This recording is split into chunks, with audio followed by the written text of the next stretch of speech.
India को सिर्फ और सिर्फ 4 चमत्कारों की उम्मीद करनी है, दुआ करनी है, प्रार्थना करनी है और फिर इस सिचुएशन से भी टीम इंडिया इस मैच को जीत सकती है। दरअसल पहले दिन का 5वें टेस्ट के पहले दिन का स्कोर कार्ड आप देखेंगे तो आप तो कहेंगे इंडिया की हार तय है, यहां से इंडिया कितने ही बना लेगी और फिर इंग्लैंड की अभी पूरी 2 बार की बल्लेबाजी बाकी है और इंडिया की तो लगभग खत्म हो चुकी है और फिर आप कहेंगे भाई यहां से तो इंग्लैंड आपको मैच नहीं देगी, आपकी हार सामने खड़ी। अभी इंडिया का लगभग 200 के आसपास स्कोर ही बना है और हमारे 6 बड़े बल्लेबाज आउट हो चुके हैं। 204 पर 6 है स्कोर हमारा। यशस्वी जायसवाल 2 पर आउट हो गए, केएल राहुल 14 पर आउट हो गए, साई सुदर्शन एक बार फिर से सेट होकर 38 पर आउट हो गए, कप्तान शुभमन गिल 21 पर आउट हो गए, रविंद्र जडेजा 9 पर आउट हो गए और ध्रुव जुरैल 19 पर आउट हो गए। यानी कि लगभग सभी बल्लेबाजों को एक स्टार्ट मिला था। किसी ने 40 गेंदें खेली, किसी ने 100, किसी ने 35 और उसके बाद सेट होकर भी हमारे बल्लेबाज बड़ा स्कोर नहीं कर पाए और अपना जो विकेट है वो थ्रो करके चले आए। नतीजा क्या हुआ? टीम इंडिया फंस गई।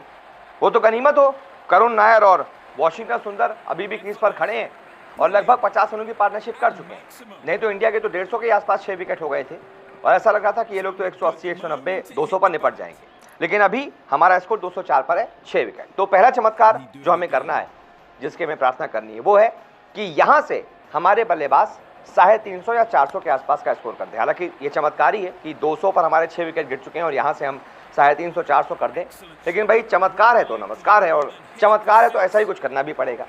तो पहला चमत्कार, कम से कम 400 के आसपास आप स्कोर बना लीजिए। ये हो गया तो आप जीत की तरफ एक कदम आगे बढ़ा देंगे।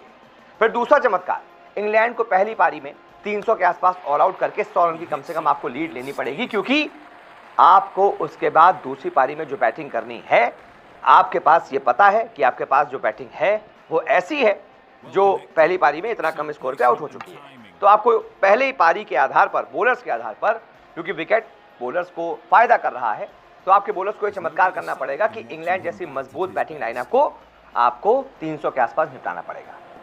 उसके बाद तीसरा चमत्कार, दूसरी पारी में भी कम से कम हमारे बल्लेबाज 300 बना दें और पहली पारी के आधार पर 50, 60 या 100 रन की लीड मिल जाए, तो हमारे पास क्या होगा कि हम सेफ हो जाएंगे। हमारे पास कम से कम चौथी पारी में, जो इंग्लैंड की एक तरीके से दूसरी पारी होगी, मैच की चौथी पारी होगी, हमारे पास 400 के आसपास का स्कोर रहेगा डिफेंड करने के लिए। और फिर चौथा चमत्कार कि हम उस स्कोर को डिफेंड कर लें और मैच अपने नाम कर लें, 2-2 से सीरीज बराबर कर लें।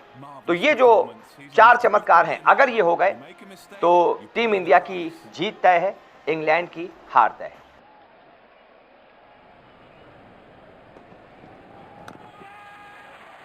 From his favorite end.